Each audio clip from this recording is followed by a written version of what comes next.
હનુમાનજી તો બાલ બ્રહ્મચારી હતા, તો એમનો પુત્ર કઈ રીતે હોઈ શકે?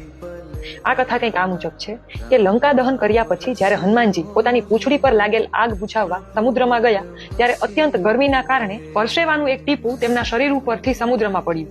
સમુદ્રમાં રહેતી એક મગરે તે ટીપાને ગળી લીધું અને તે ગર્ભવતી થઈ. પાતાળના રાજા અહિરાવણના માછીમારોએ તે મગરને પકડી લીધી અને તેનું પેટ ચીરવામાં આવ્યું તો તેમાંથી અર્ધ વાનર અને અર્ધ મગર જેવો દેખાતો એક બાળક નીકળ્યું. અહિરાવણે તેનું નામ મકરધ્વજ રાખ્યું. આ બાળકની શક્તિ જોઈને અહિરાવણે મકરધ્વજને પાતાળનો દ્વારપાળ બનાવી દીધો. તેનું પાલન પોષણ કર્યું અને તેને મોટો કર્યો.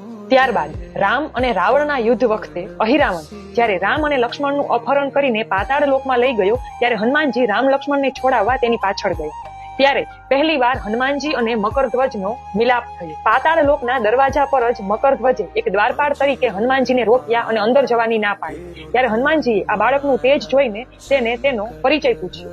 મકરધ્વજે કહ્યું કે હું મહાબલી હનુમાનનો પુત્ર છું. પહેલા તો હનુમાનજીને વિશ્વાસ ન આવ્યો, પરંતુ જ્યારે મકરધ્વજે પરસેવાવાળી આખી કથા કહી ત્યારે હનુમાનજીએ ઊંડું ધ્યાન ધર્યું અને તેમને સમજાયું કે આ વાત સાચી છે. પિતા પુત્રનો સંબંધ હોવા છતાં મકરધ્વજ પોતાના કર્તવ્યથી બંધાયેલો રહ્યો અને તેને હનુમાનજી સાથે યુદ્ધ કર્યું, પરંતુ તેમને અંદર ન જવા દીધું. હનુમાનજીએ મકરધ્વજને હરાવીને તેને બાંધી દીધો અને પંચમુખી હનુમાનજીનું રૂપ ધારણ કરીને રામ અને લક્ષ્મણને અહિરાવણની કેદમાંથી મુક્ત કર્યું. ત્યારબાદ ભગવાન શ્રી રામ મકરધ્વજને મળ્યા અને મકરધ્વજની શક્તિ અને કર્તવ્ય નિષ્ઠા જોઈને તેને પાતાળના રાજા તરીકે નિયુક્ત કરી. ભારતમાં મકરધ્વજના ગણ્યા ગાંઠ્યા પરંતુ ખૂબ જ મહત્વના ગણાય તેવા મંદિરો આવેલા છે. મકરધ્વજનું સૌથી પ્રસિદ્ધ મંદિર ગુજરાતના દેવભૂમિ દ્વારકા જિલ્લાના બેટ દ્વારકા ટાપુ પર આવેલું છે. એ સિવાય ગુજરાતના પોરબંદર જિલ્લાના ઓડદર ગામમાં પણ મકરધ્વજ મંદિર આવેલું છે અને રાજસ્થાનના બિયાવર ખાતે પણ એક મકરધ્વજ મંદિર આવેલું છે.